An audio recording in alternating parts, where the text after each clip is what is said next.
from past Warcraft no, games. we don't have Wi-Fi. It's considered by many to be the granddaddy of all quest chains, especially for its time. Welcome to ESA, home to the world's most exclusive collection of top-tiered munitions. So, how can I help you? I'm looking to make a statement. Mission accomplished. Oh, but you're here to accessorize. The P12K works with any ensemble.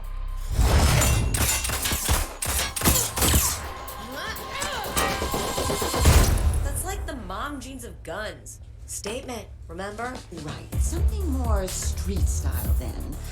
The Arbiter is in season. Kinda limiting.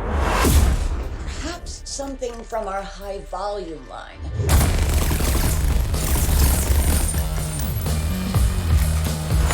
Nope.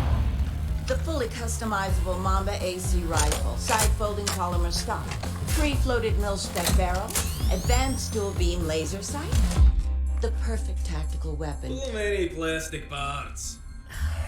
Clashes with check it.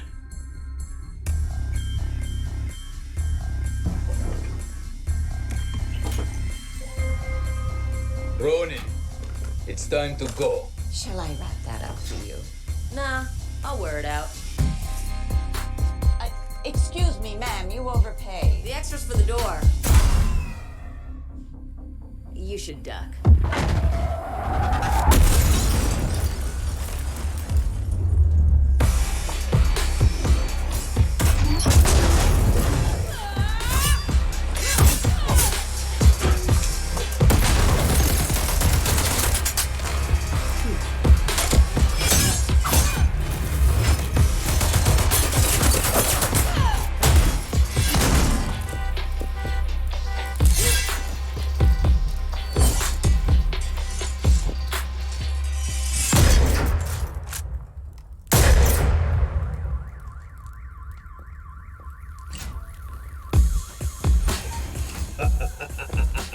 Sword was good buy.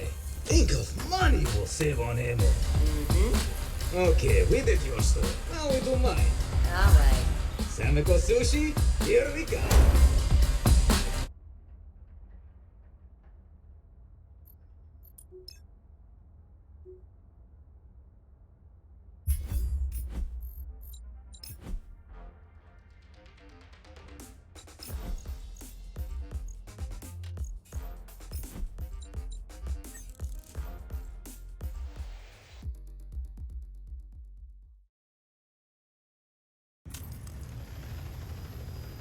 Alright, newbie, let's run through the basics. Try to keep up. I have an eyebrows appointment soon, and I don't want to be late. Ha!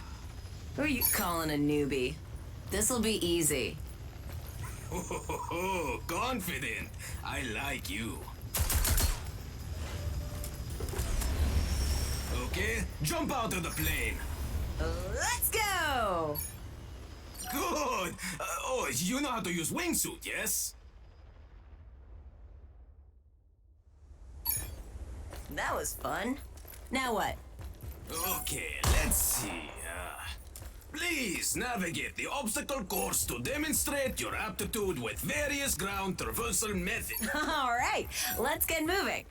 Jump on that wall and okay, now roll under the barrier.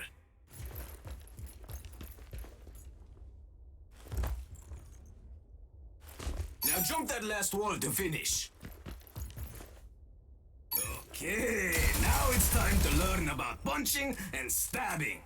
Quick melee attacks can be used with any weapon. Punch the dummy.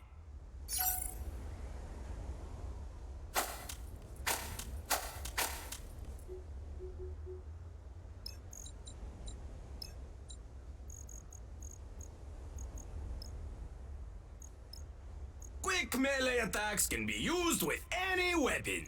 Punch the dummy.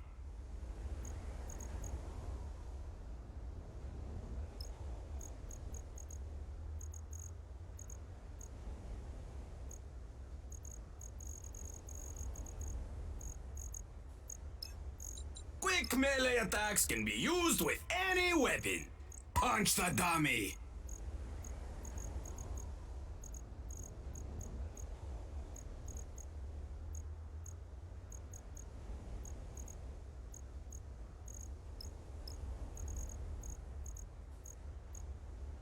Quick melee attacks can be used with any weapon. Punch the dummy.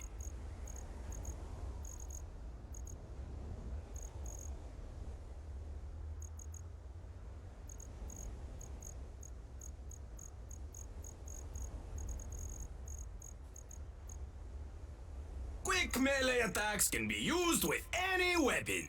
Punch the dummy. Take a sword.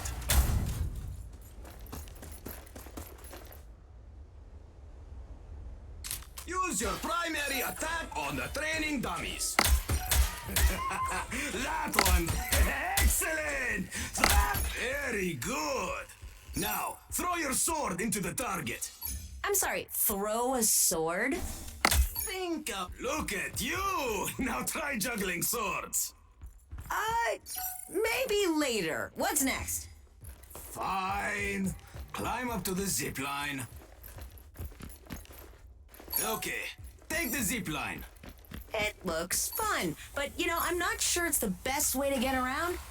Well, look, you made it just fine, and nobody even shot at you. I hope no one is gonna shoot at me in a... What was that? I was just... Revive me.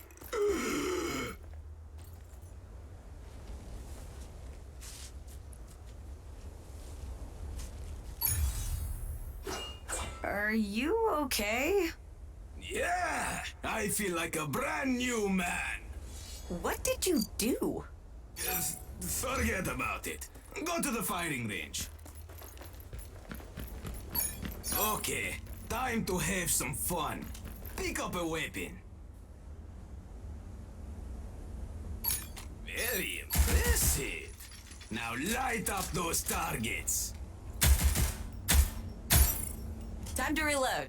What now? Now some far targets. Make sure to take your time and aim with your sights.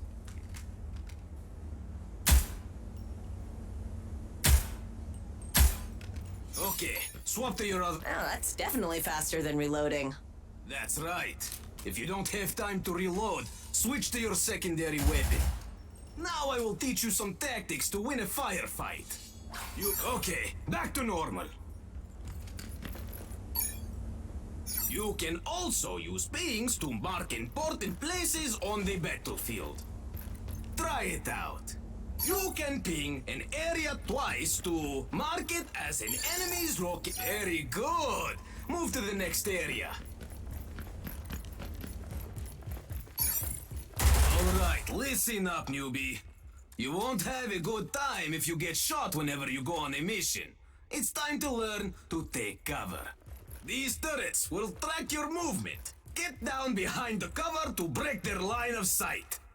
If you aim while crouching, you can fire over cover. Easy target. Very good. Hide from the remaining turrets and then return fire. That was fun. When do I get to blow something up? How about now? Come get some grenades. All right, those targets think they're safe. Show them who's the boss. Ha. Now get those next targets too. I should be able to bank my grenade.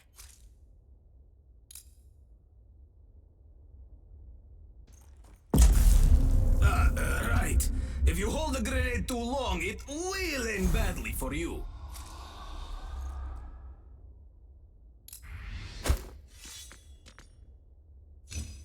I love it! There are all sorts of grenades, and they all work best in different situations. Alright, let's head on to the next station for your final test.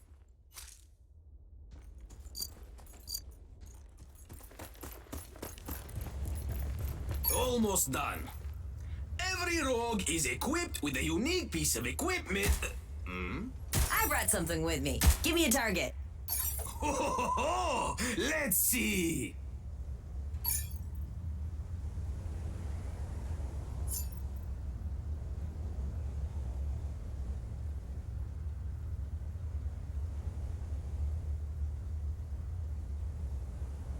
Watch yourself. Go ahead and use your equipment.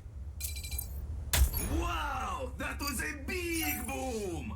Okay, I guess you can pass. Head down to the dropship. Congratulations! Welcome to the team! What happened to that appointment you had? What appointment? I don't remember saying anything about that.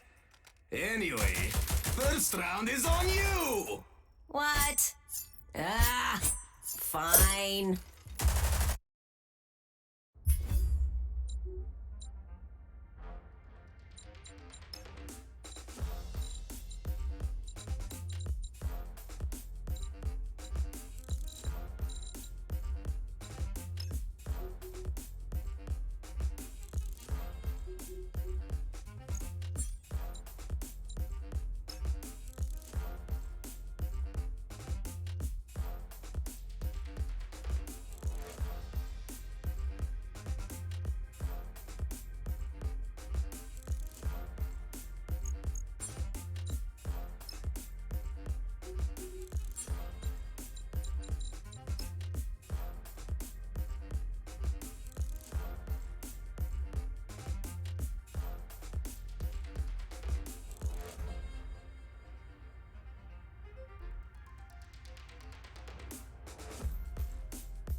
Completing it back when the content was current was a huge achievement before achievements were even added to the game, and you were awarded appropriately.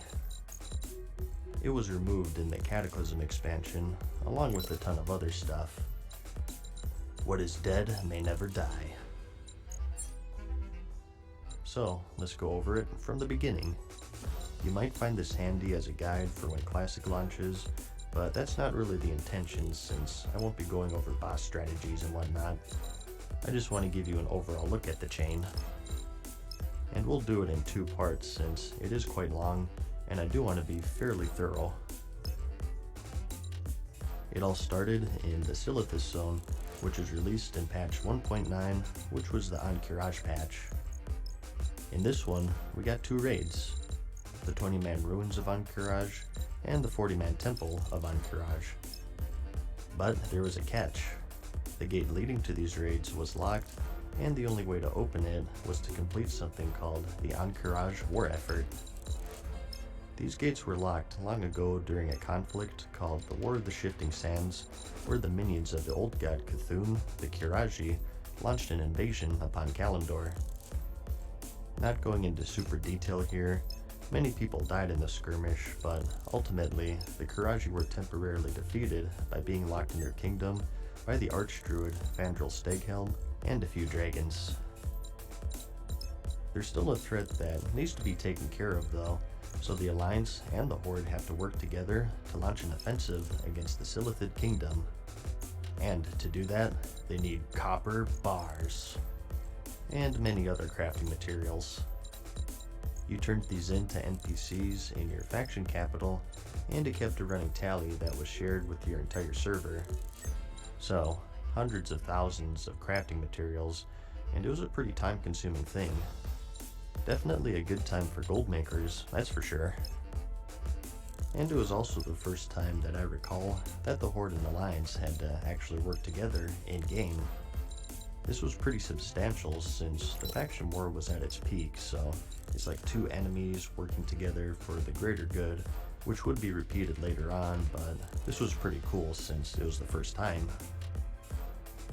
While all of this was going on though, in the Cenarian Hold Hub in Silithus, you could get a quest called What Tomorrow Brings from an NPC named Bearstalth of the Shifting Sands, a Night Elf hunter.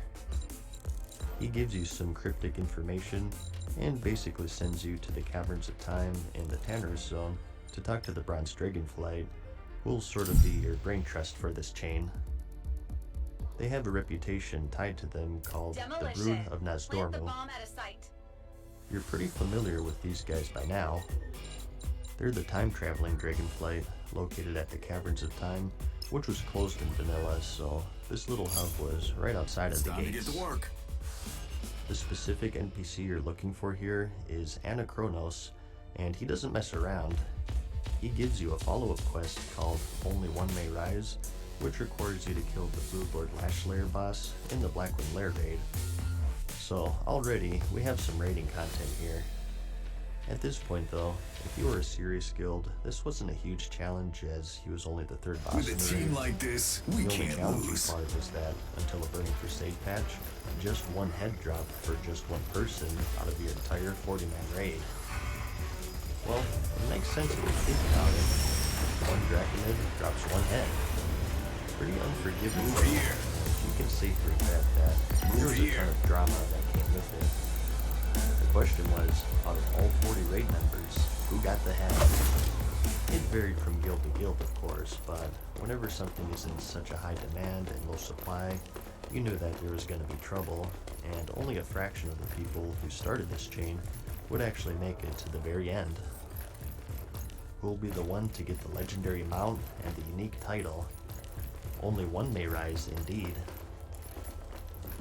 But you took him down, a lucky person got some head, and you brought it back. This ought to slow him down. This is personally where my quest ended back in the day, but This if ought you to slow him continue, down. you got the next part titled The Path of the Righteous. Even though you just defeated one of Nefarian's most powerful lieutenants, the Bronze Dragonflight is still distrustful of you, and you must prove yourself in order to help him. You're given a special badge called the Agent of Nazdormu, and if you have this in your bags, upon killing Silithid creatures in the game, you're able to loot Kirkus fragments for them. For this quest, you need to get 200 of these fragments, and after It's you up turn to it me in, then. you got 500 reputation and you unlock a repeatable quest for another 200 fragments. You started at 0 of 36,000 at Hated, and to get the next quest, you need to get the neutrals, so you're talking thousands upon thousands of fragments. Yeah, like I said, this is where I tapped out back in the day. It was doable, but holy cow did it take a long time. There was a way to speed it up though. Each time you completed this quest, you also got an item called the Proxy of Nazdormu, which deputized another player and gave them the badge that allowed them to farm fragments, and the fragments themselves weren't bound, so Typically, guilds, if they were smart, would sort of put their focus on a few Sure, people, that's fine. have everyone farm fragments for them to try to complete it more efficiently. So, you farmed and farmed and farmed until you melted into your chair, and once you reached neutral, you were ready for the next part. Go here. You were sent to the Silithus Zone to obtain something called a crystalline tear, Go here. and to gaze into its depths. As the quest says, the tear serves as a symbol of the great losses beset upon the Bronze Dragonflight in the War of the Shifting Sands. Upon clicking it, you get a little cutscene here, recreating the battle in the war.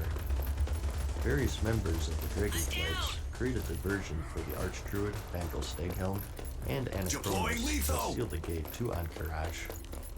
You may remember Steghelm as the Archdruid of Darnassus during Vanilla, Deploying while lethal! Malfurion Stormrage was lost in the Emerald Nightmare. He's kind of a pecker because planting the bomb. he was sabotaging Let's lock this everything all down. along and kept Malfurion in the Nightmare, but that's a story This ought to for slow another him time. down. So, he and Anachronos and the dragons cast nature, frost, and fire spells upon the small army in front of them. Anachronos time-locked stone and the successfully locked the gate to the kingdom. Anachronos tells Steghelm under the scepter of the Crystal Sands that he could use the scepter to look down right outside of the gate, although it would once again unleash the Kiraji upon the world. He hands him the Bomb scepter, neutralized. but Steghelm is having none of it. Having recently lost his son, Valstan, he wants nothing to do with the Kiraji or the dragons for that matter, and knowing that the scepter was the only way of letting them back out, he smashed it into pieces and walked off into the sunset. Good Anachronos choice. picked up the shattered fragments, but the scepter was no more. Returning to him, he says that he entrusted the shards Move that here. were etched into the scepter to 3 guardians of each dragonflight: Irenicus of the green, Philistras of the red, and Azurgos of the blue, and Anna himself has the bronze one. Well, apparently, he's a really bad judge of character because all 3 of those are evil and crazy. To open the gate, we need to remake this scepter, so we need the shards. The quest seemingly ends here, but he gives you a hint and says to seek out these dragons. From here, the quest splits into 3 parts: the green shard, the red shard, and the blue shard. Let's tackle the green shard first. This ought to slow him down. You mentioned Let's lock Irenicus this as a down. guardian, and if you remember, Deploying you could lethal. find his shade in the Temple of Atal Hakar, also known as the Sunken Temple. Lore-wise, he was to enter the temple and destroy the physical manifestation of the Blood Dragon. He was successful, but went insane shortly after due to the corruption of the Emerald Nightmare. I have the bomb. He never returned, and his shade remains inside, attacking any intruders. This place was quite the labyrinth to say the least, but he tripped through it, took some trolls, dragons, and eventually reached his room. Except, if you completed that initial scepter chain, I have the Stormrage will appear in front of you and offer a quest. He says to get the green scepter shard, you must first cleanse Irenicus of I'm his planting the corruption. bomb. Just taking out his shade won't do Seconds it. remaining. He tells you that you need to seek the aid of Tyrande Whisperwind through one of his agents, and bids you farewell. This agent turns out to be a wizard located in the city. That's what I like to see. He pierces your thoughts and tells you that Tyrande will be notified of her plans to cleanse Irenicus, and you're sent to the Keep Remulos in the Moonglade Hub to the east. Remember, Irenicus is in the Emerald Nightmare Sure, along that's with fine. Valkyrian, and we need to pull him out to cleanse him, but it has to be of his own will, so we have to lay a trap for him and use Valkyrian's physical body as bait to lure him out. So, to do that, you need 4 items called Fragments of the Nightmare's Corruption, Move here. located all over the world. Across Azeroth, you could find these green emerald dream portals. Typically, they had outdoor raid bosses guarding them, along with elite dragonkin. These shards had a small chance to drop from these dragonkin, so you form a small group to farm those. There's one located in Ashenvale, the Hinterlands, Fairless, and Duskwood, so lots of traveling. The one in Duskwood was a little special, This ought to slow and it him down. required a full-on raid. Let's as lock the this Bobby down. Corruptor shard here was the Twilight Corruptor. This guy didn't drop any loot aside from the shard, and he was designed for a full raid of 40 people to take him down, so again, being in a guild was a necessity. But once you had the shards, you're ready to summon Tyrannicus. Rainbow walks over to the hub, Nighthaven, which is swarming with guards, preparing for the oncoming assault of the Green Dragon. He begins the summoning ritual above the nearby lake, and Tyrannicus the hub is swarmed with ghostly shades. Have to defend the townsfolk until Tyrande arrives to cleanse Tyrannicus. Remember, we don't want to kill him, just free him of his corruption. Now, why we didn't wait until Tyrande was actually here before we summoned him, I have no idea, but whatever. The actual kill triggers here are Tyrannicus or the Keeper of Mist, Good so choice. you must keep them alive at all times. It required at least one full raid if I remember correctly. Typically, guilds would even call in other guilds to sort of help them out since this was out in the world. Anyone can help if they wanted to, or possibly on PvP servers who can sabotage each other and get some easy kills on some unsuspecting raiders. If you hold out long enough until Tyrande arrives, she exorcises Tyrannicus of his corruption. You know, the power of a loon compels you, that sort of thing. And actually, something neat was that when he's cleansed, the entire server got an emote saying that Tyrannicus, Tyrant of the Dream, is wholly consumed by the light of a loon. Tranquility sets in over Moonblade. This mystified people back in the day. Yo, that's what I thought back then, not knowing the full extent of the quest change. So, a pretty tough event, but if you're successful, Light him there's up, 2 more to knock go. him down. And you also got a choice 45 between seconds a remaining. caster nature resistance necklace or some agility nature resistance This ought to boots. slow him down. These were pretty This ought to appropriate slow rewards down. because one of the bosses in Entourage, the Deploying first utility. to unlock, required a lot of nature resistance to kill, so these were actually pretty useful to have. Deploying lethal. Alright, this is about the halfway point I'd say, maybe a bit past it.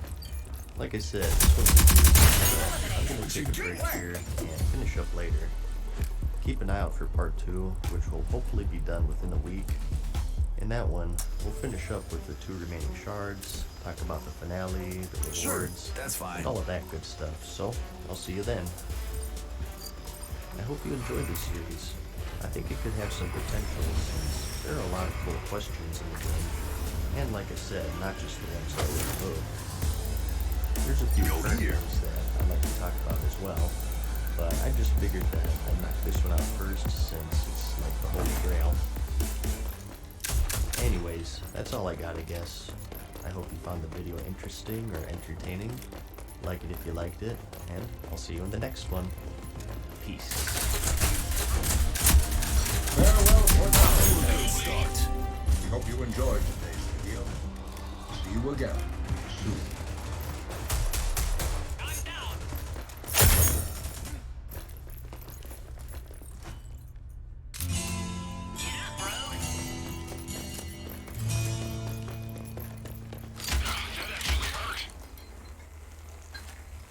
Hey guys, what's up? Mad Season here, back with another episode of my memory series, where I go over my personal story of playing everyone's favorite MMO back in the day.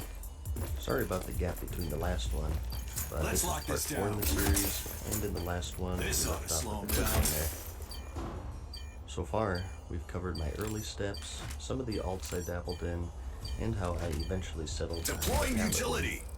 Leveling a good portion as one-handed holy DPS, and then later Retribution. I joined the guild and Deploying met lethal. some friends who are here today. But after a short absence, I came back to an empty guild. What happened? Deploying Well, lethal. they joined a raiding guild. Our guild was very tight-knit at this point, and at most we had maybe 10-ish or 15-ish people max, so definitely not enough to rate it. Start. But when I logged in, I either got a whisper or a mail from one of my friends telling me the situation. They had their dungeon sets, did all of the dungeons, Sure, and they that's were ready fine. for the next step, which was raiding. They all joined this big guild named Archaic, and when I say big, we're talking like 150 plus members. which Sure, was that's blowing my mind fine. back then. They were making a big push to raid, and I think they were taking in a bunch of smaller guilds, including ours. And apparently, I missed some drama. As sort of an application process, Archaic took new members along on the Upper Blackrock Spire instance as sort of a trial run to make sure that we know what we're doing. Remember, this was back when UBRS was technically a raid at 15 members. So, while I was gone, I took my friend Yard and our guildmaster Lon on one of these runs. I didn't mention Lon in the last one, but he was one of our healers, and the way we ran dungeons back then as our original guild was very methodical since we died so much. So, we'd pull as little as possible, wait for full mana for each pull, and Deploying things of that utility. nature. But Archaic did things a little different. They ran this place several times at this point, and they sped through it pretty quickly in comparison, and did things like pull more than one group, pull when the healer is at about half mana instead of full, and so on. Deploying Apparently, this didn't sit too well with Lon, and there was some sort of clash of powers and a big Deploying argument, lethal. and he ended up actually getting really mad, and he quit. The rest of the crew kind of adapted, but Get me up. and a decision to join 3 of my friends or stay and guildmaster. Ultimately, I joined a and honestly, I just wanted to try raiding since it sounded fun. And that's where you got the purples, which, as I mentioned in other videos, were a big deal back then. Especially early on when everyone was coming from dungeons, and we all had just blues and such. Purples were huge and were sort of a status symbol back then. Like, whoa, this guy has no life, or time to get to work. this guy knows his stuff. So, With a team I like messaged this, my we friends, can't said I'd lose. join up, and initially, they weren't gonna let me in. The original deal was to take all of us, or none of us, since we were a team. Well, excluding Lon, I guess, since he left, but that was of his own will. So my posse said that if Show doesn't join, Sure, we that's don't fine. join. And they buckled and let the best paladin in the game join the guild. Honestly, this was probably because both Maver and Liquid Defending were here. healers, and Zardan's tanking, so we Defending had a lot here. of leverage since those roles were always much harder to come by. This ought to slow him Especially down. tanks and vanilla, This ought to since some slow of the him fights down. needed like 8 of them. Deploying lethal. So, I had finally joined a raiding guild. But the catch was, they wanted me as heals. At this point, if you recall, I was Retribution spec, and also broke, so I couldn't really respect the holy, and a good portion of my gear was of the bear, which was strength and stamina. So I wasn't in the best state for healing, but I wanted to raid pretty much. So when they asked if I could heal, I was like, yeah, sure. Luckily, this was 40-man raiding, and back then they give you a lot of wiggle Sure, room, and that's fine. you can have people who didn't really know what they were doing, and you were still able to kill bosses. We scheduled our first raid though, which was the Molten Core. This was one of 2 choices at the time, with the other being Onyxia's Lair, as you may know, but we went with the Molten Core because the attunement was way more simple. You just had to run Defending through here. the Blackrock Depths instance real quick and grab a stone, whereas Onyxia was a huge quest challenge Defending explored here. for the Alliance, so our first goal was the Molten Core. This ought to slow him Before down. raiding, Let's we were lock tasked this with down. completing the Onyxia attunement. Deploying lethal. So, we all gathered in the Blackrock Mountain, ready for our first raid. I stayed in the back, trying to be as nondescript as possible with my DPS gear and build as a healer.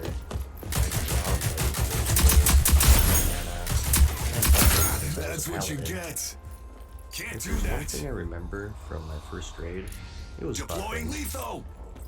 Paladins originally had these 5-minute buffs called blessings, and at first, you could only apply them to one person at a time, so with 40 people, you were just constantly trying to keep everyone buffed, and it was rough. We all had our little assignments, and we were just constantly cycling 40 people. Lethal But it was made a little easier later on with an add-on called Whispercast, which let players whisper the paladin for a certain buff, and then, with the click of a button, the paladin would target the player and buff them. So, this was a lifesaver, to say the least. And then later on, we would of course get the Greater Blessings, which buffed multiple people at once. Good choice. I believe it was split across each class, so you did still have to cast it like 9 times, but it also lasted for 15 minutes, which was definitely an improvement. Now, you may say that it's inefficient to have a class base. What if you have Restoration Druids and DPS Feral Druids? Well, the answer to that is, back then, there were very few, if any, DPS Druids in the raiding scene, simply due to the balance. And this was true with most of the other classes. 90% of the raiding Paladins were holy, the Priests holy, the Mages frost, I think. At least in the multi-core, every mob class. So, these buffs in the last classes was actually pretty efficient at the time, and it was just another quirk with vanilla raiding, as I've mentioned in other videos. Bomb has been dropped. So even just starting the raid was a hassle, and it seemed like it would take an hour to buff everyone up so we could start pulling. Mages could make like 4 waters at a time. They spent half their time as vending machine duty. Warlocks couldn't use their dots because there were a limited amount of debuff slots. Only one druid and priest could make kills at a time on the tank because they didn't stack. It was vanilla raiding in its purest form. But this was it. My first raid. Despite how cumbersome it seems now, it was an amazing experience back then. We were in there for several hours it seemed, and we did actually get a boss kill. There really wasn't a first boss in the raid since you could go multiple directions, but in general, people went for Lucerfron first. As did we, and after many attempts, we did manage to beat him, using the word "we" here lightly because I was pretty useless. We took a screenshot, and we divvied out the rewards. Our first set of purples. Now, anyone who's played vanilla before knows that there wasn't any shortage of drama over loot. This was our first raid, so we didn't have the DKP system set up, so I'm pretty sure we just rolled for the drops. I do remember the warrior gloves dropped because there was a big argument over them about who was allowed to roll on them. They were of course for tanking, but the DPS warriors were rolling as well, so our shared victory was short-lived and everyone got all angry, and the guy who won the gloves ended up being kicked anyways, I think. That's one thing I'll say is, our officers didn't take crap from anyone. If someone was causing drama about something, they'd boot them with the quickness and laugh about it later. They simply did not give a crap, which was actually a good thing because they didn't take it so seriously. I was only an archaic in vanilla, so I can't say for sure, but I think we were one of the only competitive alliance guilds who didn't take things too seriously like some others back then, which made it way more fun in my opinion.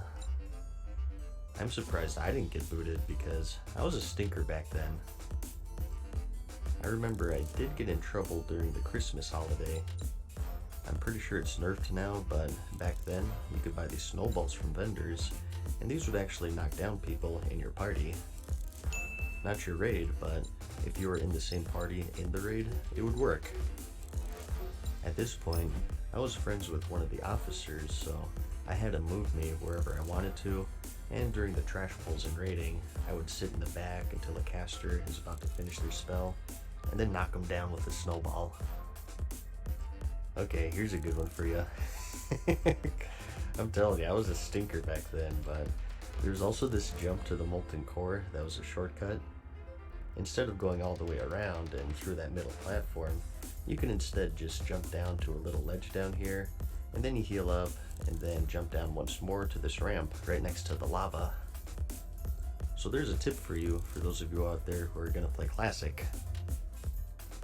But one time, I got one of the officers good.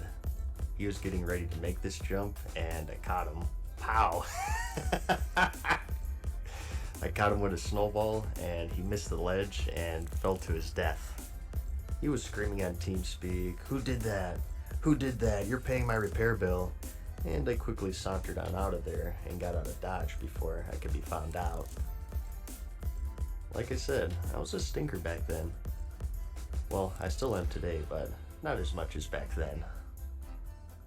We were still serious when we needed to be, but it wasn't like a prison camp where you must absolutely follow certain guidelines, or you weren't allowed to talk in TeamSpeak or whatever.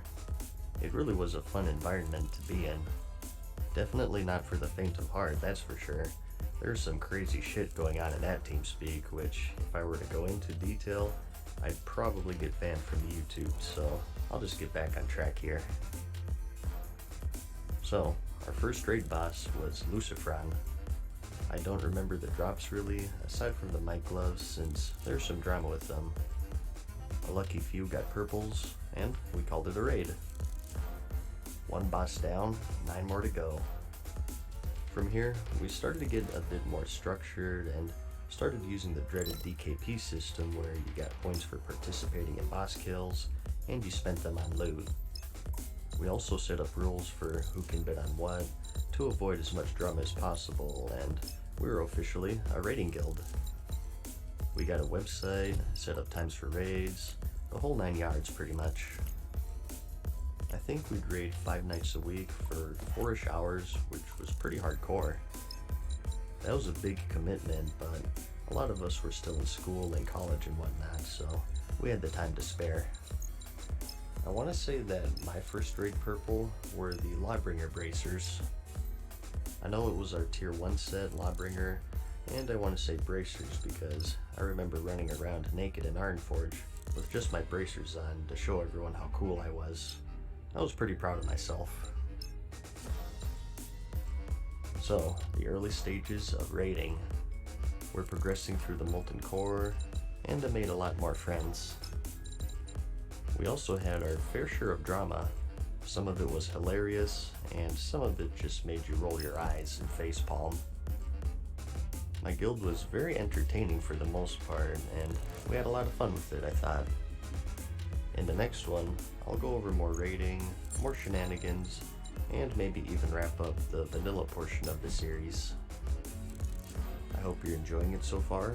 Like it if you liked it, and I'll see you in the next one. Peace. Farewell for now, mortals. We hope you enjoyed today's video. See you again soon.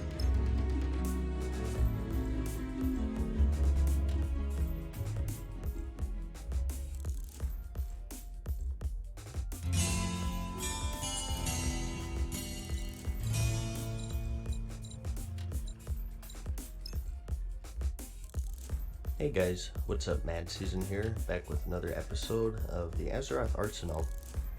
It's been a while since I've done one of these, and in this one, I wanted to do another bundle episode, sort of like how I did the Rent Blackhand edition in episode 6. In particular, I want to mainly focus on old epic weapon drops back in vanilla. Purples did really drop from dungeons and of course out in the world, and they were very rare and highly sought after since they were still a big deal back then. Over the years, they've lost their value, but when everyone was just starting raiding, seeing a purple item was like, whoa, shit just got real. Pardon my French. So, seeing them in dungeons was doubly amazing since most of the drops were blue items. First up, we have Tibu's Blazing Longsword. This was actually a world drop. Well, maybe not a world drop, but it dropped from trash mobs in high-level dungeons and raids, and originally an actual it was the slack holy line grail with item in the game. like a backup It was in line the original to box on art the harness on. and was therefore But we got the a most harness and epic carabiners item and shit, so most we're gonna people sought. highlight. Just looking at this picture is an experience itself. Wondering who I should Zoomable play. minimap makes navigation simple. I'll try Scorch, bro. Holy crap! What a I suppose story! it was Create Good your idea. own unique hero from one of 8 player races and 9 different player classes. Then, customize your character with hundreds of different hair, skin, and outfitting combinations. Enter the world with one-click access to Blizzard's dedicated World of Warcraft game network. I'm It's alright, pretty I have sure a it was fixer. more than one click. Here, You let's got test this, it. bro. Fixer's so fucking bad. See? It's not At even least 2 funny. clicks. And that's counting that you've created a character already. He's useless. Damn false advertising. Whether you're a novice or a veteran, a world of bold adventure and mighty deeds awaits. Even if you only have a few minutes to play, Blizzard's superior quest system ensures an adventure is always Find the waiting. SLC. The game's user interface is so intuitive that you may never need to read the manual. Hello. Well, for some people at least. But let's go past that. Spotted. Weapons hot. Hey, you get to hurl your fiery Oh, balls she's at so people, sexy. then sign me up. Sure, that's fine. The actual sword in game is a little different though. Gameo was looking up fucking and you get an actual Phantom porn earlier today, and there's a lot of it. 50 damage. Did you find a So lot? this was probably one of the rarest Yes, items. way in the too much. game. I think I Aw, saw fucking one in the sister fight got me. back then, Oh, and it was on a hunter. I'm burning funny them all. enough. It looks like a lightsaber, so it has a nice aesthetic to it, and it's even a light source.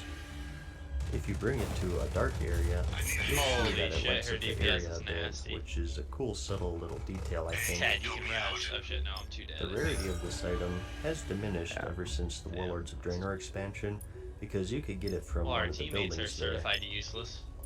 But still, one of the holy grails in the classic game. Definitely has a spot in the Azeroth arsenal. The next one I wanted to mention is Sulfraze the Lasher. This one I always thought was cool because it wasn't a drop, but rather it's a combination of 2 other drops. It's tied to the Zul'Farrak instance, all the way in the Tanner's Zone, which is a level 45-ish dungeon. Thanks. Here, Deploying you lethal. can get 2 blue one-hander swords.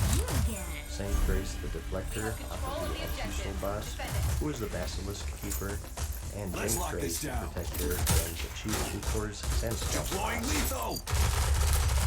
Alone, these are pretty ordinary one-handers, but if you get both on your character and combine them, you form the epic Sulfraze sword.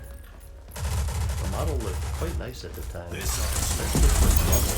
Give me up. It had an interesting proc which lowered the strength of your enemy and dealt some shadow damage, both instantly and over time.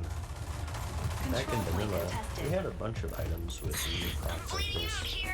Life drains, stat reductions, kind of interesting.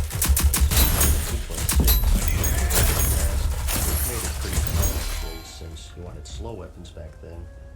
But the real value is just in that novelty of having the purple and the cool way of obtaining it. Control of the objective. It is still obtainable today, so if you want to unearth the nifty relic of the past and get yourself a transmog, head on over to Zul'Farrak. Deploying lethal. And next, we have the Ironfoe. This was the legendary hammer created by Master Sword, Forge Weapons. Hey, if you have Forge in your name, you know that you're a pretty good blacksmith.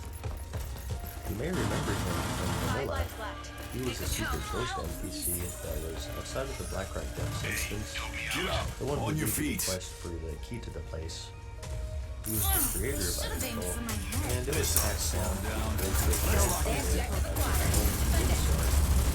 Deploying lethal. The guy who was instrumental in the Nixie movement for the Alliance way back in the day. But he was captured in the Blackrock Depths, and you had to rescue him, take him to Stormwind, where he exposed Katrana Prestor as a Nixie, where he was sent to the Scorch.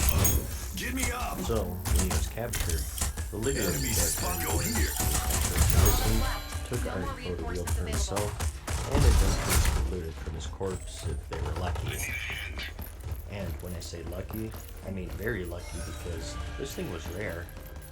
It was around the 2% drop rate, and considering that Tharisin was the last boss of an excruciatingly long dungeon, seeing someone with this weapon was like seeing a unicorn. Capture the point. And Christ and Grace, Fight it was harder actually next good. time.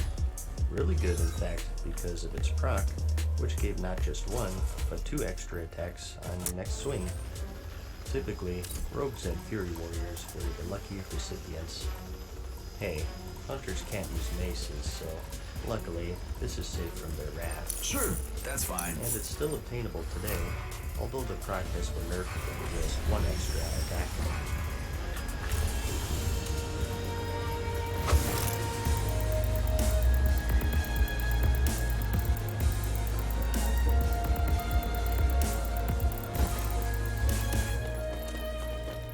The Dragon's Call was a unique sword found in the Great Sunken Temple dungeon. This ought to slow him Again, down. epic quality. The difference was that it had a chance on hit. Enemy, go here. To assist you. Back then, the only classes that you saw had pets were Hunter, Warlock, and Shamans if you want to count totems, and these pet summoning items were much less commonplace in general as they are now. Let's lock this down. So, it was very handy, and you could summon up to 3 whelps at a time if you were lucky enough. And it wasn't unique, so if you were crazy enough to farm 2 of them, you could technically get an army of 6 whelps to serve as your personal escort and wreck anyone in your way. We dropped from the Shade of Atlantis boss specifically, who was the final boss of the Sunken Temple. It was much more known than it is today because back then there were more floors to this dungeon, and scattered throughout the area you had these trolls who were channeling a protection spell on Aranicus, and you had to track them down and take them out along with the Prophet boss before you could attack them. So, similar to Tharisin, this weapon was rare not just due to the 2% drop rate, but by how unfriendly it was to farm it since the dungeon took so long. The look is quite nice in my opinion, sort of as the same vein as Lincoln's sword. It looks epic, but still realistic and not super over the top, which fits some people's transmogs, I'm sure. 5 lives left. And again, still obtainable. Now, I want to say that it was mainly rogues or warriors who were the lucky recipients of this one, but again, you gotta keep in mind that epics were epic back then, and combining that with the fact that no one knew what they were doing, it was a free-for-all, and if someone could equip it, they would roll on it pretty much. So, I'm sure there were a fair share of mages, warlocks, other casters, and everyone's favorite class running around with this back in the day. Hey, my old guildmaster said that hunters should have equal priority with the Thunderberry sword, so I'm pretty sure this was fair game to them as well. Damn hunters. You know a weapon is pretty substantial. The Headmaster's Charge was one of the most sought after caster weapons before raiding.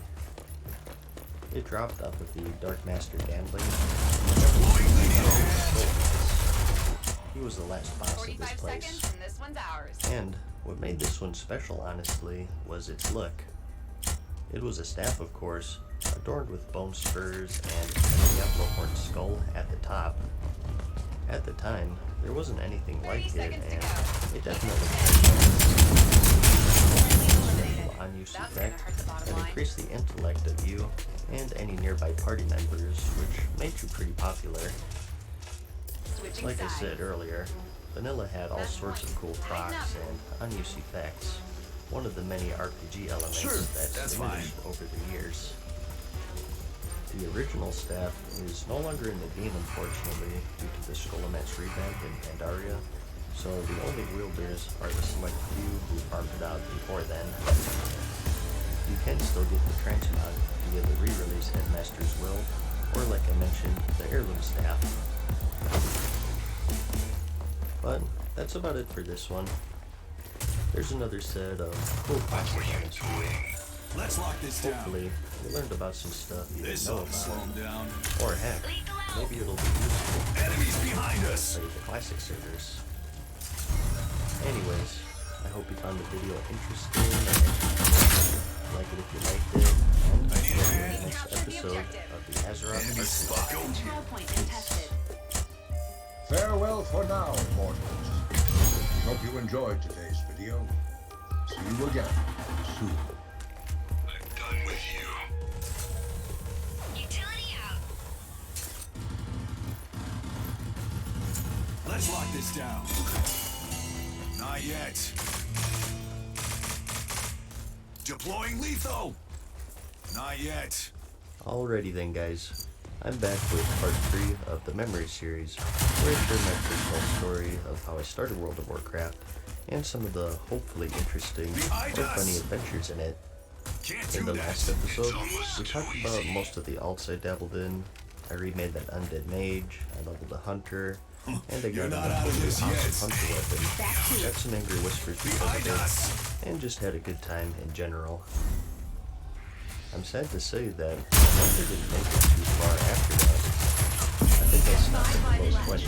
Keep up the pressure. I put my focus back on my paladin and was steadily leveling him, with the ultimate goal of course being 60. In episode 1, if you remember, I talked about how I leveled to the mid-40s as holy spec, and with the DPS mindset.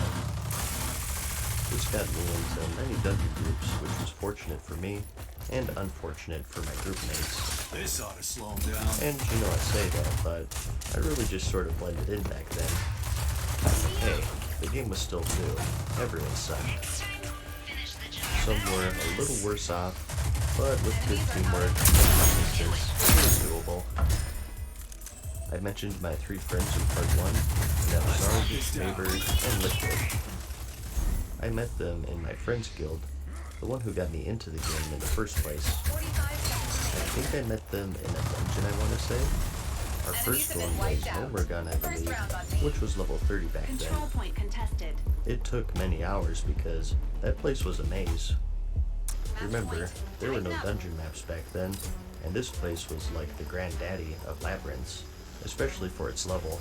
Sure, that's fine. It was originally going to be a city, but it was scrapped at the last second because they didn't have a mirror for the Horde, and they didn't want to make things uneven. So that sort of explains why it's such a huge place. There was even an elevator that connected it to Ironforge. I think Haven Games has a video about that if you want a tour. I'll have a link to that in the description if you're curious. So, it took forever because the place was a maze, and we probably just died a lot too. A big problem with this place was this ramp to the final boss because there are enemies in this crevice, and if someone stayed too close to the ledge, they would aggro, but their path would take them all the way up the ramp and drag everything with them. It was rough, and I remember it happening a lot from people standing on the ledge, on their bed, or just a rogue AoE, such as Consecrate. Much appreciated. But we pushed, and hours later, we encountered Gnomeregan. It was like the end of Terminator 2, except instead of killer androids, it was leper gnomes, and instead of the Earth, it was Azeroth, and instead of Arnold Schwarzenegger, it was just 5 dorks with nothing better to do with their time. But we finished it nonetheless, and I guess they were impressed by my holy skills, so they'd invite me to more. They eventually left their original guild to make their own, and I joined Secure pretty much at that point, and I didn't play with my high-level buddy too much because he was busy running high-level stuff. Our guild was Has a Posse, so our names would show up as Neighbor Has a Posse, Zarg Has a Posse, and so on. It was pretty silly. But we joined the Scarlet Monastery, I think. Moradin was a popular one. Honestly, it's been a while, so it's hard to remember. Lots of stuff in the 30s to 50s range. Once I hit the mid-40s though, I actually became a bit more useful because I went to the Retribution spec and threw on a 2-hander. And that's because I got an epic 2-hander from the Ogres in Tanarus in one of the ruins there called King the Decapitator. Or at least that's what I told my friends. I actually just bought gold on good old eBay and took a trip to the auction house. Nowadays, You can actually just buy gold using the official Blizzard sanctioned wild Let's lock token, this down. but it's a That's third-party what you get. website. This ought to slow 'em down. There was a big stigma with it. Looking back, it was pretty dumb of me, but hey, I was pretty dumb back then. Not much has changed. So, 14 years married, I've come clean. May the gods have mercy on my soul. No more reinforcements available. I didn't go unpunished though. Enemy I spotted. remember getting a 3-day ban, I think, so I got my just dues. At least I think that's what it was for. I wonder what things would be like if that was it for me. If I wasn't into it so much and I didn't come back, this channel wouldn't exist, and you wouldn't be hearing this right now. Maybe I would have focused more 45 seconds and became an remaining. astronaut, a president, or a porn star. Okay, back on track here. I switched to Retribution, finally started doing some damage, and was more useful in general. I still healed though. That's something that I looked at quite fondly in vanilla. All friendlies Healers eliminated. that would pick up Regroup. aggro and tank if the main tank died, DPS who could switch to heals and cover the healer every now and then, and so on. Now, was it optimal, and did you see it in high-end rating? Not really, but it was still pretty cool. I was damage and healing, and I would help out the healer when they were out of mana, or people were low on life in general. It was a cool and useful thing to have, in the dungeon scene at least. So, we'd run dungeons together all the time, and it was my preferred way of leveling over the normal questing routine. Remember, I came from the Star Wars galaxies, so I didn't mind doing anything grindy, and I actually liked doing it. Although I of course liked questing too, it was always welcome. One of my favorite dungeons though that we ran so many times was the Sunken Temple, and I know a lot of people aren't going to believe that because it wasn't the most popular. That's because that place was a true maze. If you thought that Nomergon was bad, you haven't seen anything.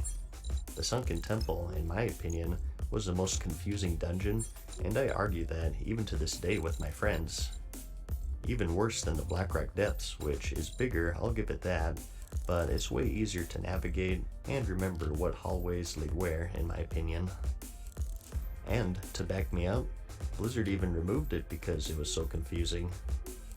That's right, the Sunken Temple that you know now is not the true Sunken Temple, or the Temple of Atal Hakar as it's formally called. This area with the green dragonkin and the undead trolls is just a small portion of the whole dungeon, and if you look down this grating in the middle, you'll see that there's another floor down there, which is known as the lower side, which contained more bosses, several floors, and even a puzzle.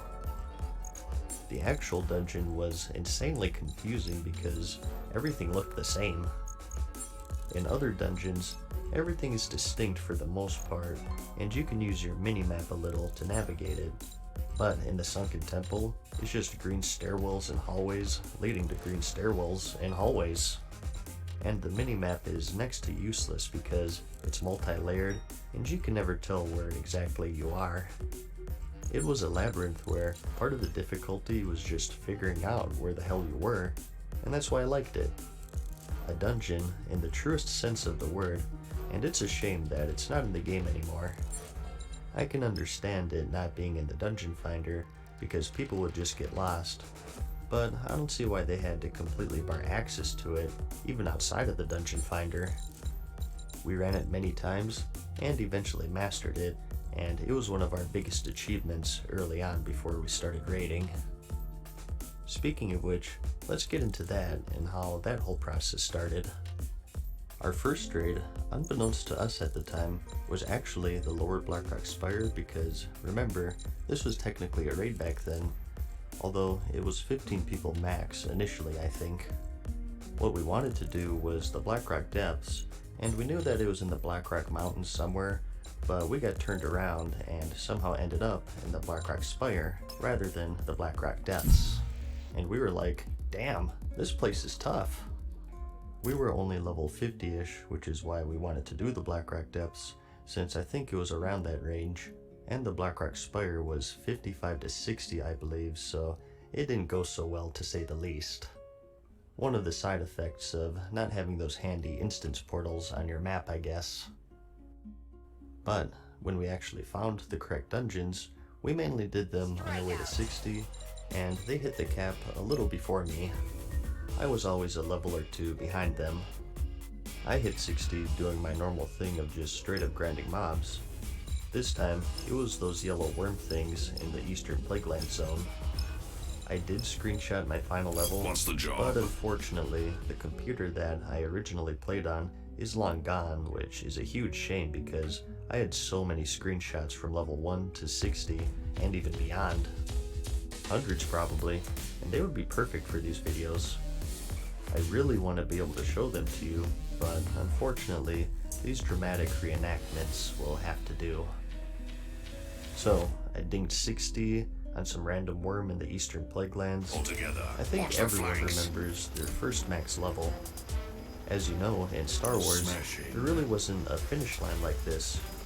There were no levels, and the closest thing you could compare it to is grinding out the specific combination of templates that you wanted to grind out, which, if you were hardcore enough, you could finish in under a week, and there was no real finality to it since you could unload anything you want and build a new template. Very different from the linear leveling style of World of Warcraft, and reaching this finish line and getting my last talent point was like, damn, now what do I do? I asked my friends that, and they said the max level dungeons because that's where you get your class sets. Well, that sounded good to me. The stuff that those people in the city were wearing, I can actually look like I have my stuff together instead of this random mishmash of leveling gear. Sign me up. Kinda funny to think that today, I prefer the clown suits like this as my transmog over the orderly sets in the game. So, that's what we did for a while. I leveled dungeons like Skullomance and Stratholm, and I didn't even know that raids existed at this point, so this was my end game. I got quite a few pieces of the Lightforge set, but I never completed it. It's hard to remember, but I was definitely missing the shoulders, and I remember my buddy, Liquid, who was also a paladin.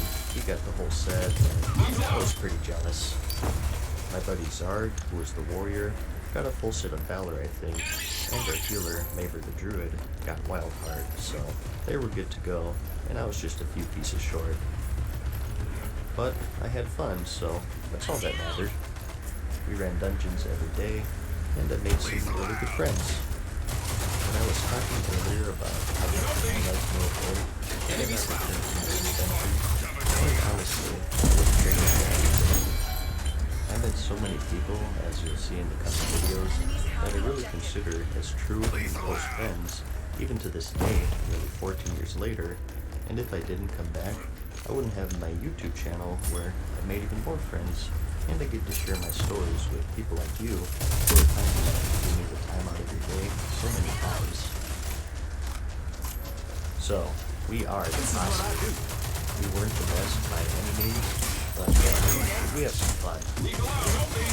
But one day, after a week absence, I log in and say hi to my friends, and the guild was empty with just me left.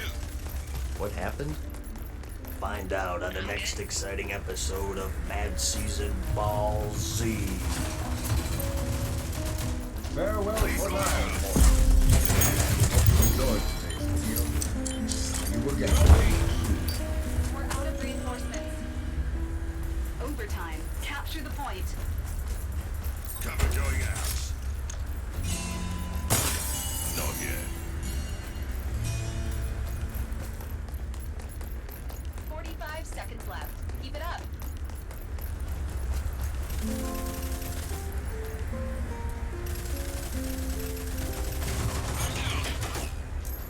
Please allow. This is what I do.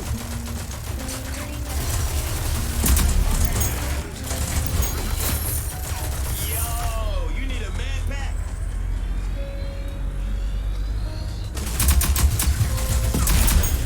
What did you expect? Hey guys, what's up? Mad Season here, back with the follow-up in my memory series and my personal story playing World of Warcraft way back during the release. This is where I share some fun stories, and hopefully some interesting ones, as best as I can remember it.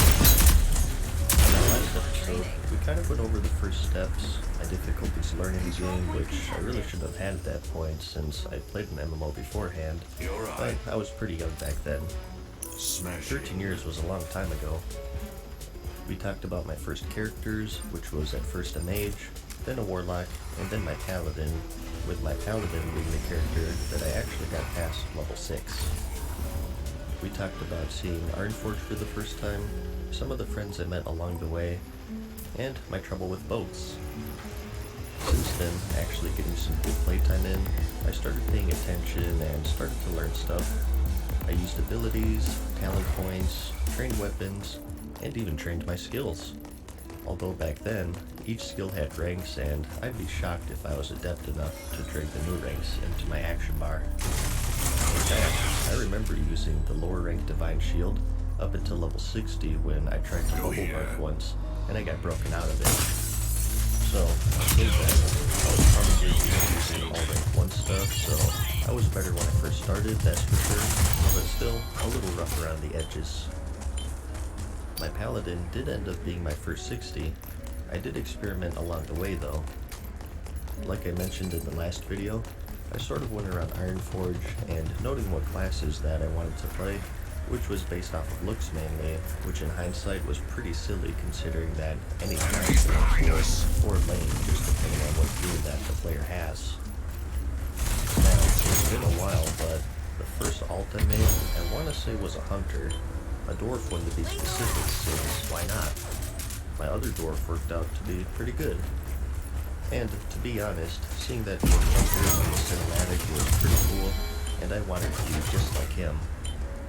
I wanted to have a bear pet, and at this point, I was accustomed to the snowy hills of Dun Marag, so I knew how to do all of the quests there, so I wouldn't be learning a new class and doing new quests, which was overload for me back then probably.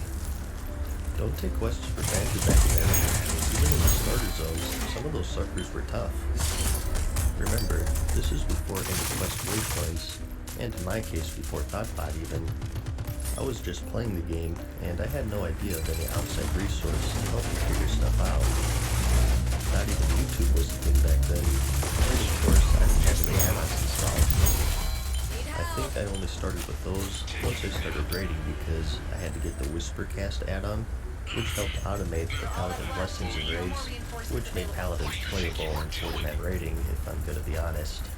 It was rough for us for a while there, but I'll get to that later. Back to quests.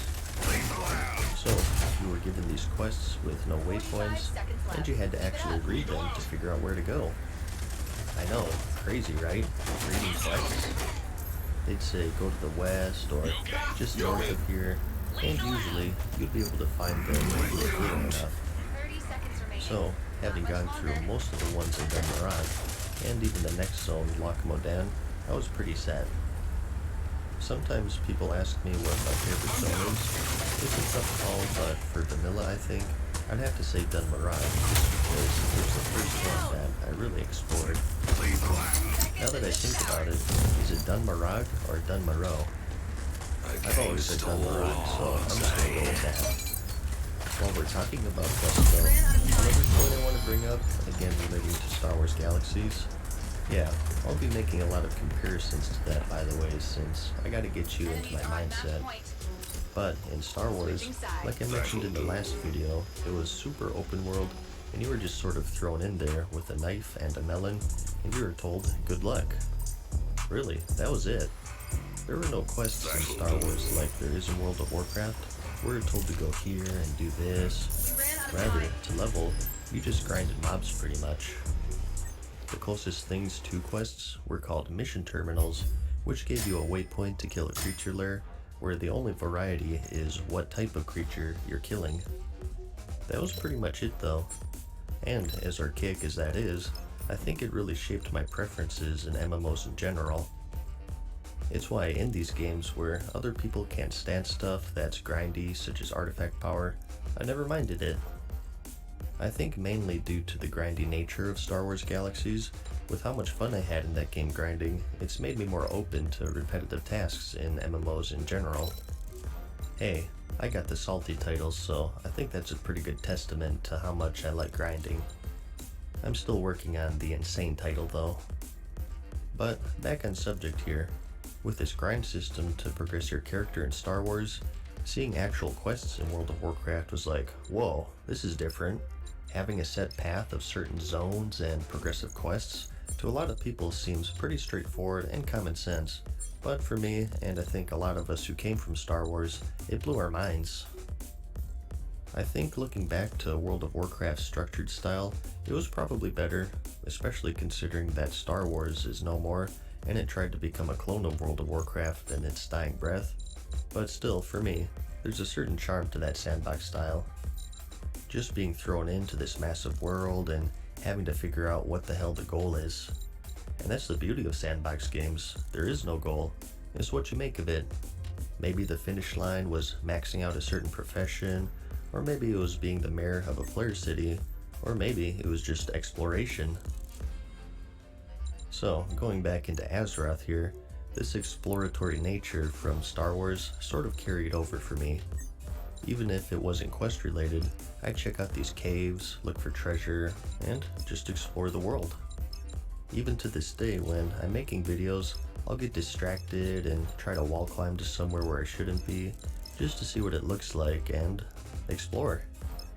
So, in Dun Morogh specifically, I was the master of this zone. I knew where the Silver Elite enemies were, most of the quests, where to do them, how to do them, and so on, so I spent a lot of time here. Wait, what were we talking about? Oh yeah, alts. Sorry about the sidetrack. I'm just going where my thoughts take me at this point. So, my first alt was a hunter. And they were pretty tough to play back then because they had a dead zone. I think it was if an enemy was within 5 yards of you or something like that, you couldn't shoot at it, so you had to switch to melee. This was pretty rough back then because you didn't get your pet until level 10, and combining that with being new to the game, there were a lot of deaths. But I kept going because I had a carrot on a stick in front of me, and I was level 10 because that's when I was going to get my bear. Again, going back to the Star Wars galaxies with the creature handler profession, I thought that it was so cool to have a minion fight for you, and when I saw the hunter class in action from leveling, I knew I had to make one. But remembering my past experience with the warlock from the first episode, I asked my buddy who got me into the game what level I actually got the pet, and he said level 10. So, that was my carrot on a stick with my hunter. I died a lot since it was pretty unforgiving early on with the dead zone and whatnot, but I gotta get level 10 and get my bear, I thought to myself. Just like the dude in the cinematic. So I persisted and persisted, and eventually I hit level 10. I went back to the starter town, and the hunter trainer there had a new quest for me. For this, you had to tame a few different animals located in Dun Morogh. I think it was a boar, a saber, and a bear. It was a little more forgiving than in Star Wars because in that one, to train a creature, you had to find a baby, which could be really rare depending on what you're actually taming. You could even tame rancors in that game, but finding a baby rancor was really rare, and it might take you hours or days, and maybe even a full party of people. So, in comparison, the World of Warcraft style of training was a little more forgiving and straightforward. But you tame those initial 3 pets, you return to the trainer for each one, he sends you to Ironforge, and then you get to train any pet that you want. So many possibilities, a whole world of Pokemon. You could train a boar, a bear, saber, spider, a vulture. Those were the creatures that I saw in my paladin at that point, and since I wasn't over level 30 probably, I knew that there was many more to be discovered. But, like I said, I wanted to be like that guy in the cinematic, so I went with one of the generic gray bears in the zone, and named him Herbert. So, at this point, my paladin and hunter were my go-to guys, and each day I'd log in, I'd decide which one I felt like playing. And once I got more experience under my belt, and I figured out how to use my abilities, I did end up remaking that undead mage to see how to actually play the class. Using spells as a caster? What is this nonsense? And I remember liking it quite a lot actually, but since my buddy was Alliance, I had to stick with the Alliance as well, and I didn't like how much he had to drink back then as a mage. It was pretty crazy. You'd go through like a whole mana bar in just 1 or 2 enemies, and he had to stop for about 30 seconds in between fights. Remember when you had to manage mana? I remember that. Another thing I remember was my first server happened to be PvP when I made that first mage and warlock where I didn't know what I was doing, and back then you couldn't make Alliance and Horde on the same PvP server since they were sworn enemies and they don't want you to talk cross-faction after you got dusted in the Stranglethorn Vale.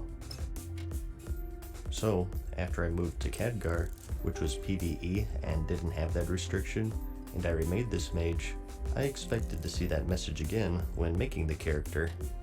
I remember being pretty surprised that I was actually able to make the character and have both Alliance and Horde in the select screen.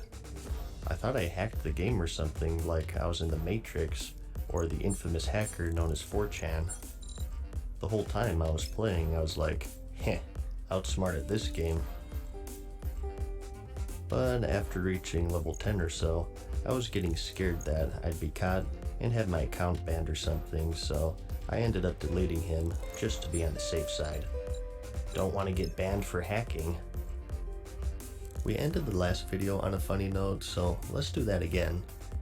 I'll tell you about the first player that I had to ignore. On my hunter, once I finished the Lokmodan zone, I ended up doing a lot of grinding instead of questing for no real reason other than I felt like it. Again, there's my SWG nature popping in. My favorite spot was this excavation site with all of the trogs because it had some silver elites that would spawn really fast, and even some chests. So there's a little tip for those of you who are going to play classic servers. From doing this for hours on end, I ended up making